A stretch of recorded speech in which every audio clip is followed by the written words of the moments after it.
Hello, my friends. It's your friend Kevin. I'm here a bit late today uploading this. No reason, just a bit lazy this morning. I got up usual time.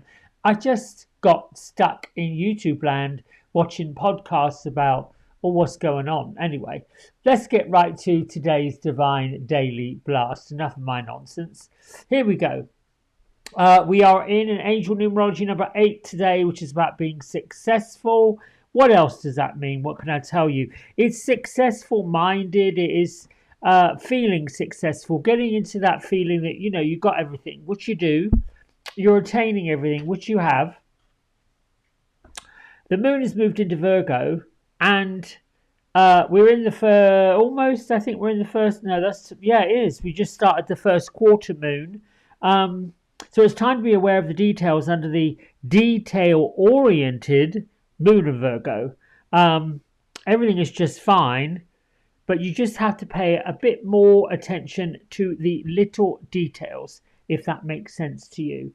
The day number 8 works with the King of Pentacles or the King of Earth, depending on what deck you're using.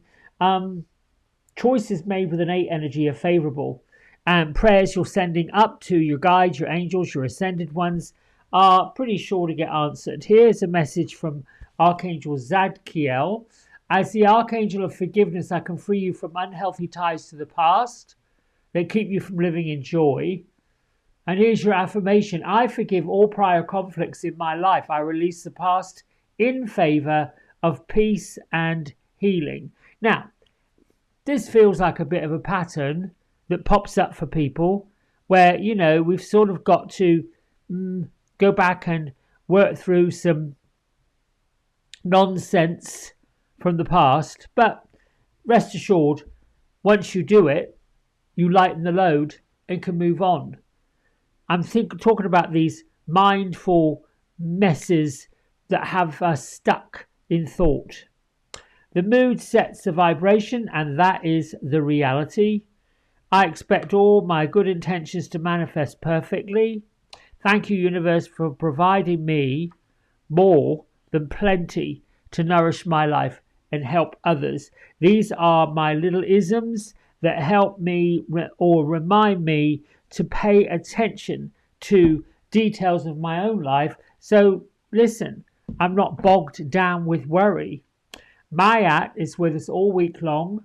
The divine intervention telling us to weigh up our options and choose the best one for ourselves and everybody. She's known as the goddess of justice, the goddess of balance.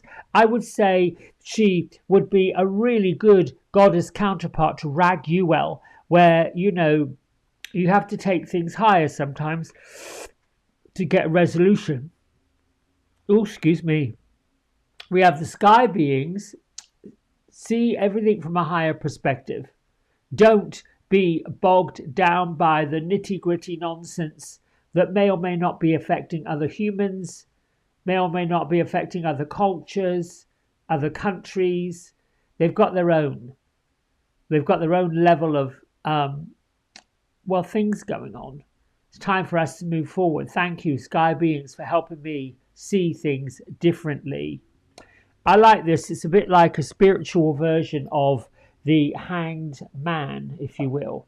Let's get to Gertrude and Beatrice. I haven't checked in with you two fairies in a couple of days, and I'm a little bit perturbed. You were making a bit of an altar in the woods the other day, and I'm just wanting to know what's going on. We're all collecting flowers. All right, that's always good. They're getting ready for midsummer. What doesn't happen for a couple of weeks? They said, nope, that's the fairy festival where all the foliage is bright and green and everything is growing and the animals are nurturing their babies. There is our card. The animals are nurturing their newly born babies, kittens and bunny rabbits and birds. They're getting ready for summer solstice. That's coming up in not very long, couple 3 weeks, but we've got the new moon coming up first. Now, let's have a look at Believe in Magic. Open your eyes. Now, what I love about this fairy is she looks to be with child. She's got a bit of a tummy going on, and she has all this fairy magic around her. Now, this may prompt you, if you've been feeling a little bit less than bright and cheery and light and lovely, this might prompt you to get into your fantasy world a little bit. Open your eyes and see the magic that's all around you. The magic in nature, the magic in people, the magic in people's eyes. The fairy of the Northern Lights says, you are part of nature. You're part of the divine, and you're also part of nature's magic. You know, I think when we start seeing little birds flying, and I like to watch my cat Chloe, the female. She had another couple of kittens. They're just delightful to watch them out my kitchen window, because I've got a little nook of bushes and shrubs. You know, some of them azaleas, some of them are forsythia, and then I've got some of those red shrubs and variegated shrubs, and they all like to get up inside that foliage and play about with it. It's quite fun. So here's a little message. When the fairy of the Northern Light appears, she comes to tell you to open your eyes and see the magic that's all around you. The Aurora Borealis is pure magic. Seeing the colourful ribbons of light dancing around the sky is on many a wish list. Perhaps it's on yours. Perhaps you felt drawn to see phenomenal things in real life. So this card confirms that it's time to start making those magical plans.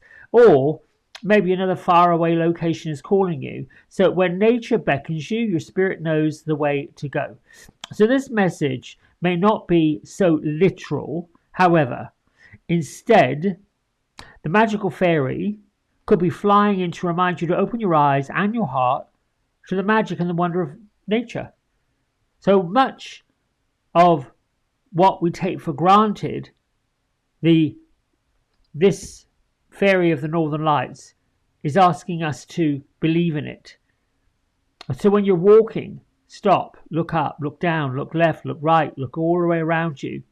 Sometimes we need a gentle reminder to stop and smell the roses and revel in the magic of nature. Perhaps you're being called to inspire someone else. Think of you as looking through the world with childlike eyes. This sort of goes back to the sky beings, prompting us to take a look at the world from a different perspective.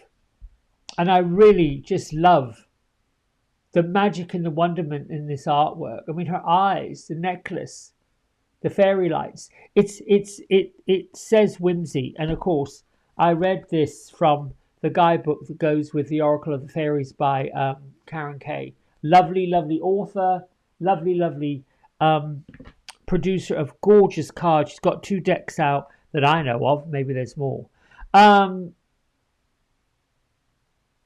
Focus your energy today on success and be organized with your thoughts. Get down to the details. That's all I got for now. I love you. I love you. I love you. Thank you so much for liking, subscribing, tuning in and doing all you do. Until tomorrow, lots of love. Bye for now.